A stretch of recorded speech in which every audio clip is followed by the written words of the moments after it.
হাসিনা পদত্যাগ করেছেন কি করেননি এই আলাপ মাঝে মাঝে উঠছে এবং গতকালও আমরা খেয়াল করেছি এটা আবার আমাদের সামনে এসে হাজির হয়েছে। ঘটনা হচ্ছে একটা পদত্যাগ পত্র অনলাইনে ছড়িয়ে পড়ে এবং আমরা অনেকে জেনে না বুঝে এটাকে শেয়ার করেছি। পদত্যাগ পত্রটা পড়লাম, দেখেছে খুব স্পষ্ট হয়ে যায় এটা একটা ফেক পদত্যাগ পত্র। কিন্তু প্রশ্ন হচ্ছে এটা আমরা কেন করছি এবং এটা প্রতিক্রিয়া আওয়ামী লীগ যা বলেছে সেটা নিয়ে কয়েকটা কথা বলা খুব জরুরি বলে মনে করি।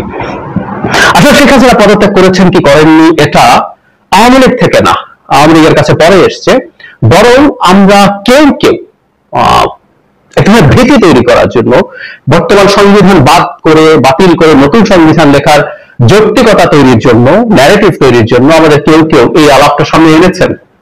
যারা এই গণঅভ্যুত্থানের পক্ষের শক্তি, শেখ হাসিনার বিরুদ্ধে যারা কাজ করেছেন এমন অনেক মানুষও এই ধরনের আলাপ সামনে এনেছেন যে তার পদত্যাগ পত্রকে আমরা কেউ দেখেছি। এই আলাপটা একেবারে অহেতুক, একেবারে অহেতুক, এবং এই আলাপ করে আমরা এক ধরনের লেজিটিমেসি দেওয়ার চেষ্টা করছি যে শেখ হাসিনা পদত্যাগ করেছেন কি করেননি এটা ম্যাটার করে, এবং সেইটার উপরে ভিত্তি করে শেখ হাসিনা আবার ফিরে আসবেন, উনি তেমন নিজে বলেছেন উনি কাছাকাছি আছেন এবং চট করে ফিরে আসবেন, সেই ধরনের কথাবার্তা চলছেই। গতকাল যে পদত্যাগ পত্রটা প্রকাশিত হয়েছে আমাদের সামনে, মানে ওখানে যে ধরনের ভাষা আছে এরকম, আমি একটু পড়ি, এটা রেকর্ড হিসাবে থাকুক। আমি গভীর দুঃখের সঙ্গে জানাতে চাই, সাম্প্রতিক বিক্ষোভ ও সংঘর্ষের প্রেক্ষিতে যেখানে 300 জনেরও বেশি মানুষ প্রাণ হারিয়েছে এবং কোন প্রাণহানি এড়ানোর জন্য আমি পদত্যাগের সিদ্ধান্ত নিয়েছি এবং বাংলাদেশের প্রধানমন্ত্রীর পদ থেকে পদত্যাগ করেছি। এই ঘটনাগুলোতে আমি সম্পূর্ণ দায়িত্ব স্বীকার করছি এবং এদেশের জনগণের নিরাপত্তা ও কল্যাণের প্রতি আমার অঙ্গীকার সবসময় অটুট থাকবে। তার প্রধান সেবা সুযোগ পেয়েছেন, বড় সম্মান, তবে সাম্প্রতিক ঘটনার প্রমাণ করে যে মতো দেশকে এগিয়ে নিতে নতুন নেতৃত্বের প্রয়োজন বা অন্য নেতৃত্বের প্রয়োজন ইত্যাদি ইত্যাদি। তারপর বলছে এই কঠিন সময় আমার সরকার যা কিছু করেছে তার জন্য আমি গভীরভাবে অনুতপ্ত। আমি সব বাধ্যবাধকতা মেনে নিচ্ছি এবং এই সিদ্ধান্ত বাংলাদেশের বৃহত্তর স্বার্থে নিয়েছি। এই ধরনের কথাবার্তা শেখ হাসিনা লিখে পদত্যাগ করবেন বলে আমরা কেউ কেউ বিশ্বাস করেছি। এটা হতে পারে না, ভাষা ইজ ভেরি ক্লিয়ার, কারণ আমরা যথেষ্ট পরিমাণ তথ্য আমাদের সামনে আছে এবং এটা বিশ্বাসযোগ্য। শেখ হাসিনার মতো একজন সাইকোপ্যাথ হাজার হাজার মানুষ হত্যা করে হলেও তার ইগো স্যাটিসফাই করবেন, তিনি ক্ষমতায় থাকতে চাইবেন এবং তিনি সেটা চেয়েছিলেনও। আমরা জানি যে সেনা প্রধান শেষ পর্যন্ত এগ্রি করেননি, তিনি তার আত্মীয়দের মাধ্যমে তাকে ম্যানেজ করেছেন।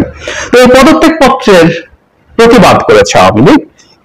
তারা বলছে, ভেরিফাইড ফেসবুক একটা পোস্টে বলছে শেখ হাসিনার পদত্যাগ পত্র সংক্রান্ত পত্রটি ভুয়া দাবি করেছে এবং দেশের টিভি চ্যানেলের ফেসবুকে এরকম অপরিপক্ক এডিটেড কোন পদত্যাগ পত্র প্রকাশ একটি দৈন্যতা মাত্র বলা হয়েছে। এখানে কি কারণ দেখিয়েছে, মুজিব বর্ষের লোগো যেটা 21 সালে শেষ হয়ে গেছে, অত্যন্ত অস্পষ্ট, যা ভাষা যা মনে চায় তাই লিখে পাবলিশ করা হয়েছে ইত্যাদি ইত্যাদি, এবং আরো কারণ যে তার সিগনেচারটা নেওয়া হয়েছে গুগল থেকে, পিক্সেলের ডিফারেন্স আছে ইত্যাদি ইত্যাদি আরো অনেক কিছু। হ্যাঁ, এটা পদত্যাগ করে। তো আওয়ামী লীগ তো মনে করে শেখ হাসিনা পদত্যাগ করেনি, শেখ হাসিনা নিজেও বলছেন শেখ হাসিনা পদত্যাগ করেননি। আমাদের ওই অডিও ক্লিপটা সামনাসামনি এসছে। তো তা যদি হয়ে থাকে, আওয়ামী লীগের তো এখন চেষ্টা করা হচ্ছে শেখ হাসিনাকে নিয়ে আসা, তাই না?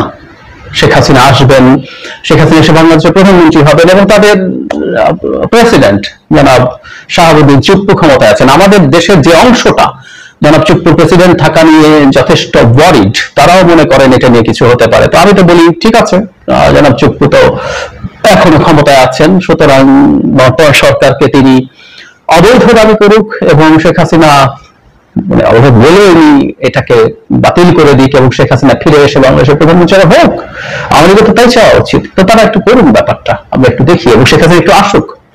শেখ হাসিনা যখন দেশে আসবেন বলেছিলেন তখনও এই ব্যাপারে আমরা সবাই একমত হয়েছি যে মানুষটা লেজ গুটিয়ে ভারতে পালিয়ে গেছেন, সেই মানুষটা বাংলাদেশে ফিরে আসবেন, এটা হবার কোনো কারণ কোনোভাবেই নেই, এটা হতে পারে না। এটা আমি কোনো রকম কোনো কনফিউশনে গেছিলাম এবং আওয়ামী লীগও তাদের জায়গা থেকে যা বলছে, তাহলে তো আমরা এই আহ্বান তাদেরকে জানাতে চাই যে তারা তাদের প্রধানমন্ত্রীকে নিয়ে আসুক, নিয়ে এসে দেশের দিক ক্ষমতায় চুপ্পু আছেন, চুপ্পু ঘোষণা করে দিক। এবং সবচেয়ে বড় কথা, ভারত আছে ইন জেনারেল, আমি ভারতের সরকার বলছি না, ভারতের একটা বড় অংশের মানুষ, সরকার, বিরোধী দল, রাহুল গান্ধী সহ, তারা শেখ হাসিনার প্রতি তাদের প্রীতি এখনো যায়নি।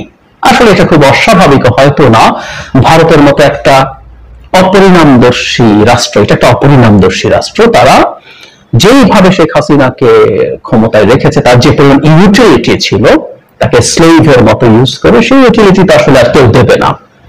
প্র্যাকটিক্যাল বিষয়ে তারা মনে করতে আমরা এতদিন যা করেছে আমরা ভবিষ্যতে আমাদের নিজেদেরকে ঠিকঠাক করে নেই, কিন্তু সেটাই তারা যাবে না, তারা একই রকম স্লেভ চাইতো। ফাইন, ভারত তো এখনো এই সরকারের সাথে খুব পজিটিভ অ্যাটিটিউড বা পজিটিভ সম্পর্কের দিকে যাচ্ছে না, হাঁটছে না, তাহলে ভারতও তাদের সাথে আছে, তারা ভারতকে সাথে নিয়ে, তাদের প্রভু ভারতকে সাথে নিয়ে তারা খুব সহজেই এই কাজগুলো করতে পারে। কেন করছে না? They should try for that. আর আমাদের দেশে যারা শেখ হাসিনার পদত্যাগ করেছেন কি করেননি ধরনের কথা বলছেন, প্রমাণ আছে কিনা, চিঠি দেখেছেন কিনা, পদত্যাগ পত্র দেখেছেন কিনা ধরনের কথাবার্তা বলছেন, তাদেরকে একটা কথা খুব ক্লিয়ারলি বলে রাখা দরকার আছে। এই কুতর্কগুলো তুলে আওয়ামী লীগের হাতে আসলে সুযোগ করা হচ্ছে, সুযোগ তুলে দেওয়া হচ্ছে। সংবিধান পুনর্লেখন করার জন্য যদি কারো চিন্তা থাকে, ইচ্ছা থাকে, সেটার জন্য এই অহেতুক ফোবিয়া গুলো তৈরি করার কোনো কারণ নেই। কারণ খুব স্পষ্ট, ধরে নিলাম তাত্ত্বিকভাবে যে শেখ হাসিনা জেনুইনলি পদত্যাগ পত্র স্বাক্ষর করেছেন, দিয়েছেন, রাষ্ট্রপতির কাছে জমা দিয়ে ভারতে পালিয়েছেন, তাতে কি হয়ে গেল? তাতে কি আসলো গেল? কিছু আসলো গেল না, কিছু আসলো গেল না। উনি আবার ফিরে আসলে সেটার জন্য প্রসেস বের করি, এমনকি এখানে আমরা যদি এর মধ্যে আমাদের কনস্টিটিউশন পুরো নতুন করে লিখি, তারপরও শেখ হাসিনা যদি শেষ পর্যন্ত সফল হয়, আমরা ব্যর্থ হই, তিনি ফিরে আসবেন এবং তাতে আমাদের যা যা বিপদ ঘটার সেটাই ঘটাবেন। আমি কনস্টিটিউশন ব্যাখ্যা করে এটা আপনাদেরকে প্রমাণ করে দেব। সুতরাং বিষয়টা আসলে এই কনস্টিটিউশন পদত্যাগ এগুলো না, বিষয়টা হচ্ছে শেখ হাসিনা এবং ভারতের কাছে আমরা পরাজিত হব না জিতবো, সেটা হলো মূল ইস্যু। তিনি আসবেন কিনা, আমাদেরকে ঝোলাবেন কিনা, ডিপেন্ড করে সেটার উপরে। অহেতুক এই পদত্যাগ করেছেন কি করেননি, কারণ আমি আগেই বলেছি আমাদের সুপ্রিম কোর্টের রেফারেন্সে যে সরকারটাকে বৈধ বলা হয়েছে, তারপরও আমরা ওই একই আলাপটা আসলে উপসর্গ হিসেবে এসছে। তারা যেটা চান সেটা হচ্ছে এটাকে সামনে রেখে বর্তমান কনস্টিটিউশন বাতিল করে নতুন কনস্টিটিউশন লেখার চেষ্টা করা, সেটা হলো তাদের মূল উদ্দেশ্যের জায়গা। সেই উদ্দেশ্যটা সফল করতে গিয়ে তারা এই ধরনের চেষ্টা করছেন, খুবই ভুল চর্চা। আর আওয়ামী লীগ তারা তাদের মতো করে চেষ্টা করুক, শেখ হাসিনাকে এনে ধরে বেঁধে প্রধানমন্ত্রী বানিয়ে দিক, আমরা একটু দেখি।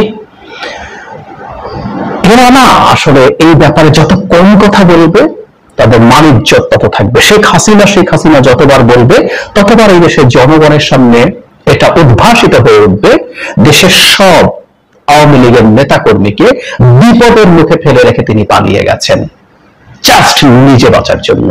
কারণ অকল্পনীয় পরিমাণ সম্পদ তারা পাচার করেছেন, আমাদের সামনে এখন সব তথ্য আসছে। তার সন্তান কি করেছেন, তিনি কি করেছেন, তার বোন শেখ রেহানা কি করেছেন, সব তথ্য আমাদের সামনে আছে। এটা করে তিনি পালিয়ে গেছেন এবং এই পালিয়ে যাওয়া এইখানকার সবাইকে বিপদে ফেলেছেন। যেখানে প্রচুর নেতাকর্মী, টপ লিডাররা বিভিন্ন সময় পত্রপত্রিকার সাথে, ভারতীয় পত্রিকার সাথে তারা এই ধরনের মেসেজ দেওয়ার চেষ্টা করেছেন। কারণ এটা সত্য, তারা বহুজন শেখ হাসিনা ক্ষমতায় থেকে যাবেন এবং শেখ হাসিনা ক্ষমতায় রাখার জন্য তারা তাদের জীবনের ঝুঁকি নিয়ে মারাত্মক রকম সংঘর্ষে জড়িয়ে পড়েছিলেন। শেষ মুহূর্তে তাদের কাছে এগুলো জানানো হয়নি, কথা ছিল তাদের চুপচাপ থাকা। এবং সত্যিকার প্রিয় দর্শক শ্রোতা, ইতিমধ্যে নির্বাহী ম্যাজিস্ট্রেটের ক্ষমতা পেল সেনাবাহিনী। রাজধানী সহ সারা দেশে বাংলাদেশ সেনাবাহিনীকে বিশেষ নির্বাহী ম্যাজিস্ট্রেটের ক্ষমতা দিয়েছে সরকার। সেনাবাহিনীর কমিশন প্রাপ্ত কর্মকর্তাদের ক্ষমতা দেওয়া হয়েছে। মঙ্গলবার জনপ্রশাসন মন্ত্রণালয়ের এক প্রজ্ঞাপনে এ সিদ্ধান্তের কথা জানানো হয়। প্রজ্ঞাপন জারির তারিখ অর্থাৎ মঙ্গলবার থেকে এই সিদ্ধান্ত কার্যকর হয়েছে। আগামী 2 মাস 7 দিন এই সিদ্ধান্ত বলবৎ থাকবে। কোটা সংস্কার আন্দোলন ঘিরে ঢাকা সহ সারা দেশে সংঘর্ষ ছড়িয়ে পড়লে গত 19 জুলাই দিবাগত রাতে সারা দেশে সেনাবাহিনী মোতায়েন ও কারফিউ জারি করে সরকার। ছাত্র জনতার অভ্যুত্থানে গত 5 আগস্ট আওয়ামী লীগ সরকারের পতন হয়। এরপর 8 আগস্ট অন্তর্বর্তী সরকারে গঠিত হয়। দেশের বিদ্যমান পরিস্থিতিতে এখনও সারা দেশে সেনাবাহিনী মোতায়েন আছে। বর্তমান আইন শৃঙ্খলা পরিস্থিতি নিয়ে নানা আলোচনার মধ্যে সেনাবাহিনীকে নির্বাহী ম্যাজিস্ট্রেটের ক্ষমতা দিল সরকার। প্রজ্ঞাপনে বলা হয়, ফৌজদারি কার্যবিধি অনুযায়ী সেনাবাহিনীর কমিশন প্রাপ্ত বিশেষ নির্বাহী ম্যাজিস্ট্রেটের ক্ষমতা অর্পণ করা হলো।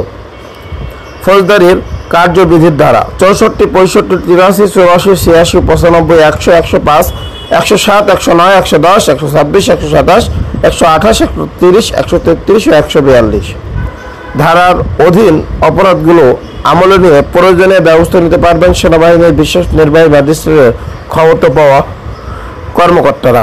প্রিয় দর্শক শ্রোতা, ইতিমধ্যে নির্বাহী ম্যাজিস্ট্রেটের ক্ষমতা পেল সেনাবাহিনী। এখানে আপনাদের মন্তব্যকে অবশ্যই আপনারা সবাই কমেন্ট করে জানাবেন এবং আপনাদের সকলকে অসংখ্য ধন্যবাদ আমাদের সাথে থাকবার জন্য। সবাইকে আসসালামু আলাইকুম ওয়া রাহমাতুল্লাহি ওয়া বারাকাতুহু। এবং বাংলাদেশ এবার থেকে সেনাবাহিনীর হাতে যাবে এবং সেনাবাহিনী বাংলাদেশ চালানোর সিদ্ধান্ত নেবে খুব শীঘ্রই, সেটা আপনারা জানতে পারবেন। এবং ডক্টর ইউনূস তিনি তাদের পাশেই থাকবেন সবসময়, এটা অঙ্গীকারবদ্ধ।